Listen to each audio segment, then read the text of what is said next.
বাইরের দেশগুলোতে আইন কানুন কত কড়া সেই বিষয় নিয়ে আজকে একটু আলোচনা করবো আপনাদের সঙ্গে। হ্যালো এভরিওয়ান, আসসালামু আলাইকুম। কেমন আছেন সবাই? আমি আলহামদুলিল্লাহ ভালোই আছি আপনাদের দোয়ায়। আমার ইউটিউব চ্যানেলে নতুন হয়ে থাকলে চ্যানেলটি সাবস্ক্রাইব করে দিন, আর যারা সাবস্ক্রাইব করে দিয়েছেন অলরেডি তাদেরকে অসংখ্য ধন্যবাদ।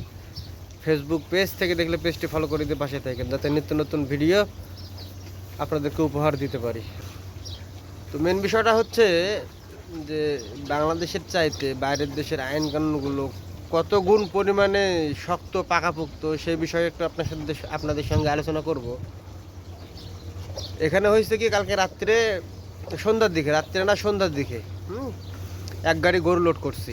ঠিক আছে, গরুটা কিন্তু যাবে আপনার রিয়াদের ওই আশেপাশে, মানে রিয়াদের ওই পারে হয়তো বা একটু কেমন।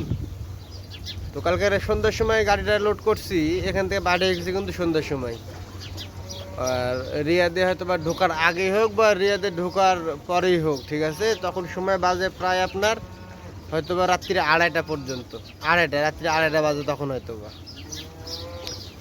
তো আপনার এই সৌদি আরবে, শুধু সৌদি আরব দিয়ে না, বিশ্বের প্রত্যেকটা দেশে বাইরের যে দেশগুলো আছে, বিশেষ করে উন্নত যেসব কান্ট্রিগুলো, তো আপনার এদের রুলস আছে অনেক সময়তে যে এতটা সময় রাস্তা এটা বন্ধ হয়ে যাবে, এত ঘন্টা পরে গিয়ে গায়ে রাস্তা খুলবে আবার। এর আগে আপনার যদি কোটি টাকার সম্পদও নষ্ট হয়ে যায়, তারপরে রাস্তা খুলবে না। তো কালকে সেম ঘটনাটাই ঘটছে। গরু ছিল গাড়িতে প্রায় 18টা মতো, রাত 2:30টার সময়তে ওখানে মানে সিগনালে পড়ছে। রাত শেষ হয়ে দিন যায় আপনার দুপুর 2:30টার সময়তে ওই সিগন্যাল খুলছে।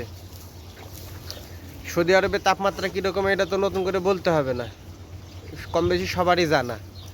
তো সকাল থেকে এই যে দুপুর 2টা পর্যন্ত গরুগুলো সম্পূর্ণ কিন্তু রোদের ভিতরে এবং গাড়ির উপরে। এর ফলে কি হয়েছে, আপনার 3টা গরু কিন্তু গাড়িতে মারা গেছে। আর মোটামুটি 3টা গরু মানে একদম যায় অবস্থা। যা হোক, ওইগুলো তাও জব করে কষাইখানাতে কাটতে পারছে। 3টা গরু গাড়িতে মারা গেছে। তো আমার এই জিনিসটা আশ্চর্য লাগলো যে আইন কানুন কত করা, এরা মানুষদের জীবনকে কত বেশি প্রাধান্য দেয়, যে যাতে কোনো অ্যাক্সিডেন্ট না ঘটে ওই পাশে গিয়ে। এর ফলে হয়তো বা হবে যে রাস্তা সিগন্যাল দিয়ে বন্ধ করে রাখছে, যে গাড়িটা ওই পাশে যেতে পারেনি। অথচ এই দেশের আইন কানুন লোকজন কিন্তু দেখছে যে ওই গাড়িতে গরু লোড করা আছে, গরু হচ্ছে অবলা জন্তু, তারপরেও কিন্তু ছাড় দেয়নি। তো এটাই দেখে বোঝা যায় যে এইসব দেশের আইন কানুন কত পরিমাণে করা বাংলাদেশের চাইতে। বাংলাদেশে হলে তো ফাঁক ফোকর দিয়ে বলতো যে আল্লাহ যা যা যা যা যা, আর এখানে ওরকম কোনো সিস্টেম নাই। তো এই জিনিসটা আপনাদের সঙ্গে একটু শেয়ার করলাম যে এই সৌদি আরবে আইন কানুন কীরকম পরিমাণে করা। শুধু সৌদি আরব দিয়ে না, এই সৌদি আরব, দুবাই, কাতার, ওমান, এসব প্রায় কম বেশি সব রাষ্ট্রেই আপনার আইন কানুন প্রচুর পরিমাণে করা। তো এই আর কি, ভালো থাকুন, সুস্থ থাকুন সবাই। আল্লাহ হাফিজ।